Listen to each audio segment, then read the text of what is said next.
Hey, and welcome back to another episode of Paint Society, the channel where learning doesn't stop when the video ends. Now, in this video, you're gonna find out why I completely stopped working on our Corvette C5 project and just totally put it off. There's two main reasons why I made a decision to stop working on this vehicle. And in this episode, you're gonna find out exactly why.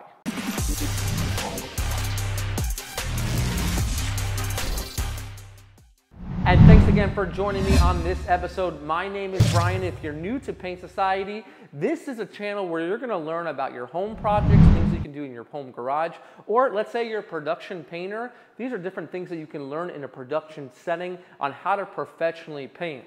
What I love about being in the garage is it humbles me once again to learn about the guys that are in the garage and the struggles that they have going on, and it reminds me of different ways I can teach and help you guys get your projects done. Now, we've been working on this Corvette C5 project, and the complete goal of this project is to do this whole entire vehicle from start to finish in our home garage using the best equipment possible, from inflatable paint booths to correct filtration, to sanding, and doing the cleanest job possible so that we can help you get your project done as well and show you that you can do it. But we've completely stopped working on this beautiful Corvette C5, and I'm gonna tell you the reason why right now. Let's start off with the first reason. Now, the number one reason why I stopped working on this particular vehicle is basically, honestly, the facility here was not ready.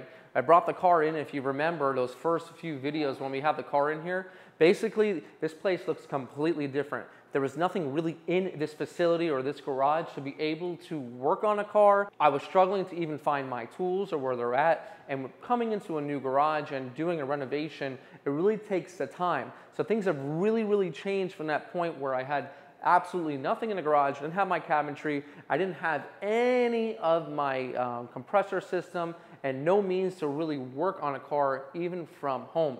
But that's all changed with time. At this point, I actually got my whole compressor system in there. We got it all filtered up. We did a video on that, so if you missed that, go ahead and check out that video, because that video really shows you a good home setup for doing sanding and some very minor painting. Remember, when we're in our home garage, we don't really want to do full cars all the time. Little minor projects here and there is really all we really want to do. And for this particular car, we're going to try to paint it in parts. We're going to use the proper filtration for our paint booth to make sure that we're taking care of all the elements we need to when it comes to working on a vehicle itself. So basically, now that we have a facility where we can actually work on the car and create content, that is one of the main reasons why I feel like I was not ready to start with this project and move along. And meaning basically we're going to be using a inflatable spray booth. Now I have two different options that we're going to be using, and I'm not sure which one we're actually going to use on the vehicle, but this is an inflatable spray booth. Now this needs a continuous blower in order for it to work, and if your power goes out, well, sometimes it can collapse unless you've got it hooked up to the ceiling at some point. You might recall in one of my videos I had a much larger one. This one will fit the garage, but we have an even better option. Let me show that to you now. So this option right here, these are two spray booths that combine, that was custom made for this garage for the height, the width, and the depth of the actual garage to fit properly. Now, this particular spray booth, they're quite big, and these are the bags. It actually will stay up, I hear, up to about 5 to 7 days. You blow it up once, and you don't need the continuous blower to actually fill them. So these will actually connect in the middle. They're very large. The material, it's 10 times different. It's thicker. So I'm not sure exactly which one we're going to use, but I will tell you both of the actual inflatable spray booths will be used on the channel, and we will also be using the elephant trunk, which is going to help filter out all the fumes a little bit quicker and catch all the hazardous waste before it hits the atmosphere, which is very important when you are spraying. Now, before you start on any project, the number one thing you should be doing is degreasing it. Now, this is a foam degreaser by Super Clean. It is very aggressive. I like to use this on bumpers where it's really caked up and that dirt's been there. It's super aggressive. It works super well, maybe a little bit too well for what I want right here. So we're going to be using that same formula but I feel like this is just a little bit more watered down and exactly what I want to do. So we're gonna be using this as a degreaser to pre-clean the vehicle before we sand. Now, if we don't do a pre-cleaning on the vehicle before we sand, we have the potential to be putting in fish eyes and contaminations into our surface, and don't forget, sandpaper is not going to do the job it needs as easily. So help your sandpaper out and clean the vehicle.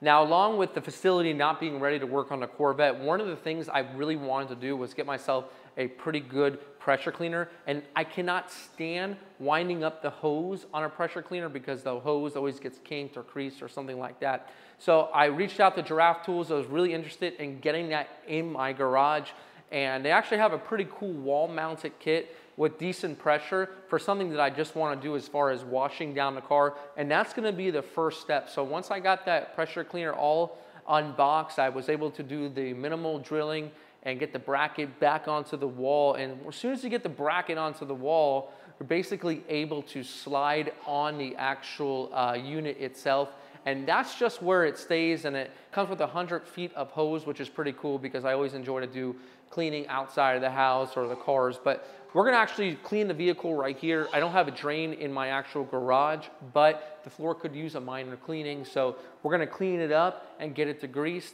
and ready for its sanding.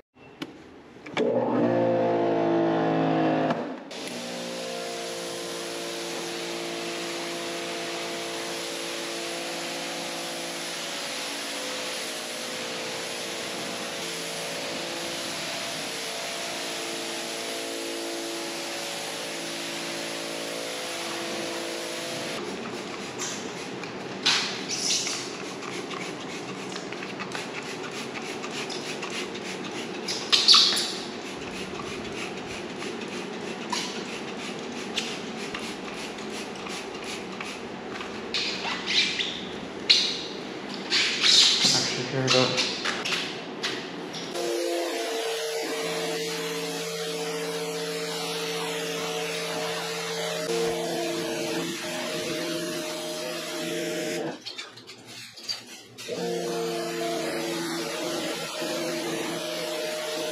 So I would definitely go ahead and check out the Giraffe Tools pressure washer. I'll leave the link and information in the description. I really like to use that, whether it's automotive or even around the house. I don't know what it is around this time. I get a lot of gnats and mosquitoes and everything that just dies within the corners of the house, and it just looks ugly. So they actually have like a 0-angle nozzle, which is like a very narrow stream, and that really helps get to the areas that are a little bit higher up without using the extender to high up areas if you have a 2-story house or whatever it might be. So really enjoy that, get things clean, use it on the house, and also use it on the car, which is really the most important thing. Now, a lot of you guys might really not like the idea of putting the degreaser directly on the vehicle like we did, but if I would tell you first, put water on the vehicle as a barrier, then you could spray that degreaser, or just put it into a bucket and you should be fine. That degreaser is a little mild compared to the foam. I wouldn't put the foam directly on the car. I would put it directly on a bumper or a separate part that doesn't have any areas that I'm concerned with getting tarnished or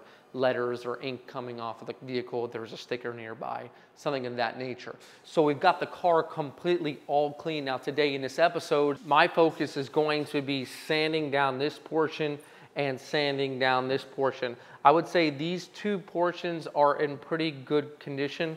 As far as I know, this is completely removable. We're gonna keep it on the car just for ease of sanding, and most likely, obviously, when we go to paint it, it will come off the car. We have a gasket right around here, which we'll have to pinch back or see if we can remove as well.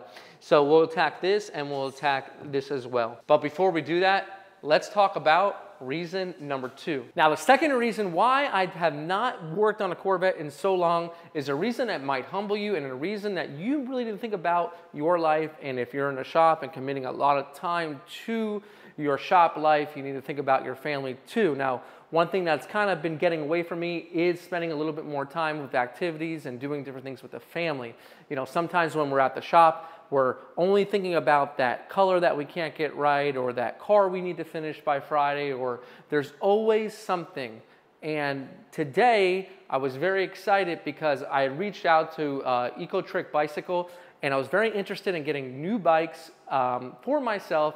It's something that I do enjoy to do is ride bicycles, and I'm not big into exercise, so this is gonna help me spend a little bit more time with my family, which is a little bit more important than always working in the garage or always being at the shop, and it's gonna help me look cool while I do it without trying to kill myself here in the Florida sun. So I wanna share these cool 2 bicycles that I picked up, and hopefully you guys as well can maybe pick up a hobby, whether it's riding a bike or something that you do with your family to get away from this field a little bit and spend time with the people that really matter. And these are the culprits right here. We're gonna build her bike and mine as well. We got her a different design, a little bit more ladylike, and I got a little cool sporty one. So we'll put his baby seat on the back and let's see how it works out.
Well, we got the bikes all built and we're doing the initial charge of 6 to 8 hours, what the directions actually say. Now it actually comes with the key here, and the key you can do different features like unlocking the battery, on, off, or whatever it might be. So pretty cool. And when it's on, you see the light comes on. You come over to the display here, you hold this button down, and basically the display will come up. Pretty cool, it's like an odometer here. You can see how many miles you've done. Now I've already taken this out for a quick test run to make sure everything's good before I actually show you, and basically what you have here is 5 different speeds, and you can control it right here on the controller, up or down. So that really is cool because it really does assist. Now one thing I did notice is it does have a throttle, so if we turn this, which we won't do it right now, pretty much it's gonna be a self-moving bicycle, which is pretty cool. Get up to speeds around 20 miles an hour. And of course you have your different gears as well and your brakes. Now over on my wife's bike, we see that we got the basket set up. I actually retrofitted the bicycle seat onto here, and it's got a rear tray with a light as well. And the cool thing about this bicycle is because of the design, if you're a woman, you want to wear a long dress or whatever you might want to wear, it's very easy to get on or off, or let's say you're a little bit older, very easy to get on or off as well. You don't have that bar down the middle. Pretty cool leather accents right here, but same basic setup you're going to find with the handlebars, the throttle. This one's not hooked up now, so you can see that it does move and gets up to speed pretty quickly. So we're gonna go ahead and take these for a test drive and see how well they work. I think they're gonna be pretty cool, and we'll show you some of the features. Oh, we're locked and loaded, we're ready to go. We got Joey in the seat. What's up, Joey, you ready? Yeah, he's ready to go. So Carla, she's very simple, so she's probably gonna keep it around 1 or 2. So we come right here and we turn it on, and this is like the assist right here, number 1. So you like it between 1 and 2. We usually try to stay together, but I like to go much faster. So put mine on, and oh, I gotta turn the key first. That's right, it's like a car. And now it will turn on, and let's see how far we ride today. We'll probably go to the playground or something, and we'll see how we like them. All right, so with this bike, it's pretty cool because as you start to pedal, it gives you that assist. So we're at 11 miles an hour now. But the cool thing that I do like is you can like change it. So if you want to ride it like a regular bike, it's at 1. And so basically at this point, it's pretty much like a regular bike. But if I bump it up to to 5, we bump it up, we can get up to speed pretty quick. 16 miles an hour. That's pretty fast for an old guy like me. All right, so on regular sidewalk now, keep it around 1. What's yours, around 1? Yeah. You enjoying it, Joey? No complaints, ready to go. And I'm always kind of like a speed racer here, so let's see. Bump it up to 5. See if we can just catch up to, oh my God. Oh, whoa, whoa, whoa. You gotta be careful here because this thing kicks. It's really cool. Look at that. Only around 13, 14 miles an hour, but God, it feels like more than that. All right, come on, 5, 5, 5. See if we can catch up to them. But yeah, pretty smooth. I always struggle with a small seat for my big butt, but it's not too bad. It's not too bad. I guess that's a habit of riding a bike every once in a while. You know, it's the first time riding a bike. You're gonna get your butt hurt a little bit. Did okay, Joey? You wanna go to the park? So you're liking the speed now, huh? Now, one thing that I really like that's pretty cool is this little throttle right there. It's kind of hard to do. I try to hold the camera here with my chin, but basically what happens is you treat that kind of like a motorcycle. And let's see here. Come here, I got it on number 5. And then, so I'm going pretty slow now. And then you just put it back. And yeah, we're catching up pretty good. We're around 18 miles an hour. Okay. All right, yeah, gotta be careful around here. Nice bike, brother. Thank you. Yeah. A couple mongooses coming our way. Hey, guys. So we reached the destination of all kids. Just about 4 miles, and I don't even feel tired. Joey, ready to go ride some slides? Power off. All right. Let's go. 1, 2, 3. Fearless. You're gonna be able to make it all the way up to the top without stopping? Oh, you want to help? Okay. Daddy's gonna help you. Daddy's gonna help you, but you gotta try to do it yourself. Great job, big boy. Who's that? On the way home, I took the lady's bike, and I gotta say, this thing is pretty nice. Got Joey in the back right there. And I really like this one because the handlebars come up just a little bit more. It's a more comfort bike, although it is a woman's bike. It's still a pretty nice bike to get on. The only downfall to, I'd say, an electric bike in general is that they are heavy. So, you know, just moving them around, if you have to pivot or turn, they're a little bit heavy in the back, especially for the wifey. So just keep that in mind. But I mean, that's a trade-off. There's always gonna be a trade-off with whatever you get in life. It might be something good or bad about it. But we're gonna kick this thing up to around 5. And you can see it moves pretty good. I'll get you some shots of the other bike so you can see what it looks like. And just what she was saying she prefers her bike a little bit more ladylike. That's a little bit more mountain bike and kind of cruise around, but this is a little bit more leisure. I would say a little bit more comfortable. Yeah. So, but yeah, anyways, let's get back to the house and I'll give you some final thoughts about these bikes. I just made it home, and one cool feature I noticed while Carla was riding the bike is that the light comes on and it's a brake light as well. So when it's light outside, it's not well lit, but then it illuminates. Now this one over here, it does have a light, but I don't think it's connected in any way, just a basic light that you can keep on. I actually haven't even pulled the tab yet to get it to work, but there's a little switch, I think it's right here. There we go. So there's a light there as well. So all in all, I gotta say, really cool bikes. One thing I did notice is once I realized this cool feature of the throttle where you don't have to pedal, that's all I used, and that's all that Carla really used too. It just makes it more enjoyable. You can see more. But there's still the feature there if you want to bike as a regular bicycle as well. So I definitely feel like these are really gonna help me get out, especially because Carla just loves to ride bike and get out. So that's one of her things that she wants to do. And sometimes when I'm coming home late at work, or even when it's light out, I'm just too tired.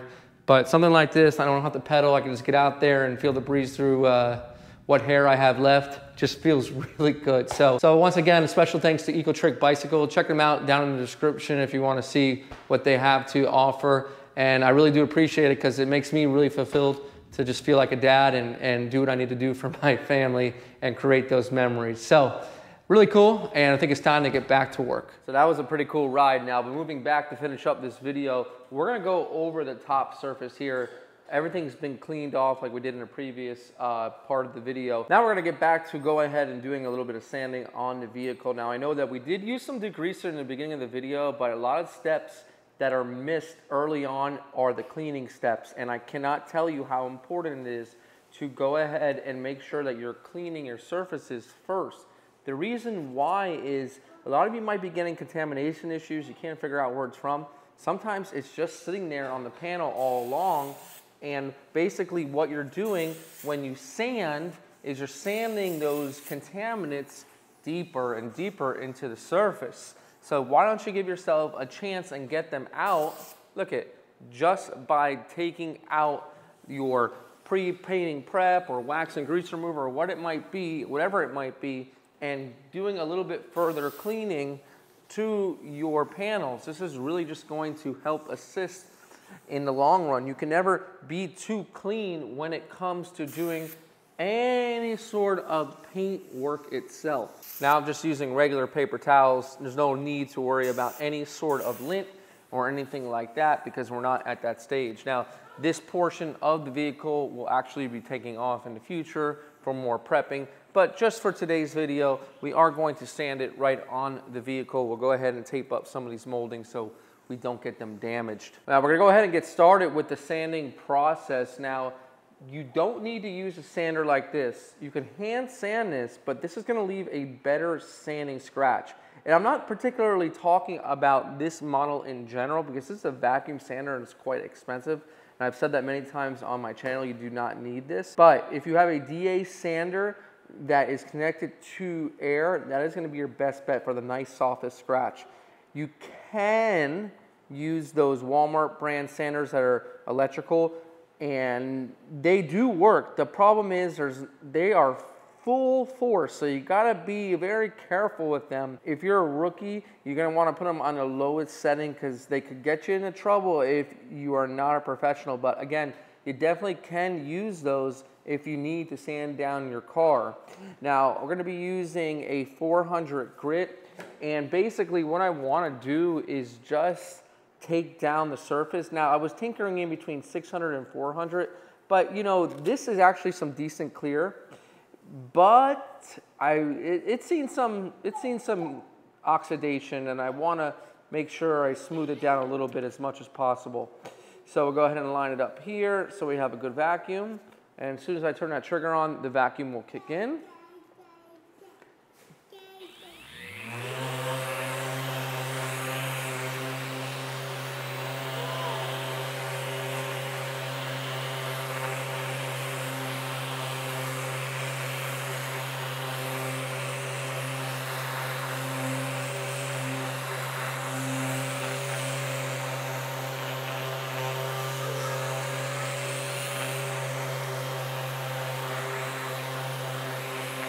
And seeing is believing, guys. Now, we got the right tool. Everything's set up properly. We're using a 400 grit by Kovacs. I tell you, you're gonna make fast work of your projects. All right, you keep moving the tripod, then I have to keep re-editing all the time, all right? So stop moving the tripod. Sound good? High five. Fist pump. Fist pump. Hug. Love you. All right, let's get back to work here. Over here on the other side.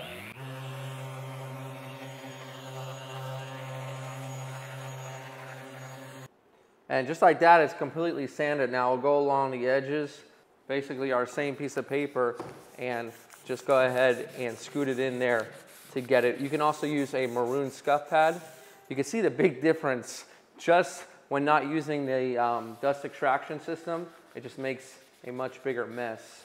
But you have to get these edges, otherwise it'll be the first to peel. I'm not quite sure why this doesn't have too much oxidation on it. previous. I'll have to ask Adam why. Maybe it was taken off or maybe it's a different one. But you can see that there's a lot more oxidation on the back panel than there was here. This most likely will be the only part of the car that does not get primer, just because it's in pretty much almost perfect condition in regards to a respray. Everything else that's cracked, you're gonna wanna put some sort of primer on it after you sand it down. So what I'm gonna do now is I'm gonna show you the difference here and what we do in regards to this back panel. I'll go ahead and I'll retape this area so that we can sand on this side instead of that. Now here on this section, what we're going to be doing is we're going to be using a 320 grit. Where the paint is bad, I want to sand it down a little bit more because I really want to smooth out the area that is pretty much the dead paint, okay? It's not completely dead, but it's oxidized fairly well because guess what? This area is going to get primered. Okay, maybe the whole entire thing. This necessarily doesn't need primer. Since the condition wasn't that bad, we did 400, but this area is much more oxidized, so it's gonna need a more aggressive sanding.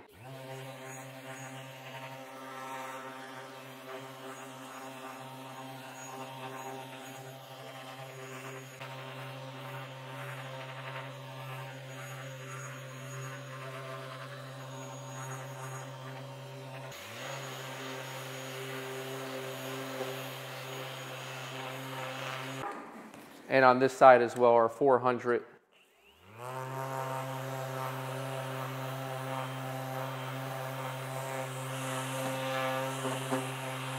Now we very well could have just done the 320 here, would have been fine. And you know what, this very well can also be primered as well. But I'm just trying to show you guys that if you have a large area and part of the panel is good, you don't need to primer the whole area. If you still have some paint on there, that's pretty good. But I would tell you if you're a newbie and you're doing a full refinish of a vehicle and there's no blending involved, then maybe go ahead and just primer the whole thing. That way you have a little bit more cheap insurance that you have your sanding scratches covered. But remember, you cannot put primer over any shiny paint. So your job is to make sure that all the shiny surfaces are completely doled back up. Well, that's going to conclude today's episode of Getting Back in the Garage and Working on our Corvette C5 project. From here on out, we're going to see the project all the way through until it's done. I hope you guys enjoyed today's video, and I also do hope that you spend some time with people that matter the most, and that is your family. Remember that this is not really my career. I work a lot. I actually am a teacher. Some of you guys know that. Physical education teacher, elementary school, that is my career. This is something I do on the side. So there's not a lot of time in between time. Each and every day is jam-packed from 6:30 all the way until 9 p.m. each and every day, 2 jobs a day, trying to work into YouTube. So taking a little bit of time off of the project and maybe some time off of the channel does a lot for yourself. But what is most important is that time alone with your family or your loved ones. So Eco Trick Bicycle really helped me out with that, really helped get me back into the groove of doing the things I really enjoyed before the YouTube channel started and before the auto body started. Granted, I still love this stuff, but sometimes you need just a little bit of a break with your loved ones. So that's really, really important. Guys, this is Brian from Paint Society reminding you, don't overthink it. It's just paint. I'll see you guys on the next episode. Let's get your shoe on.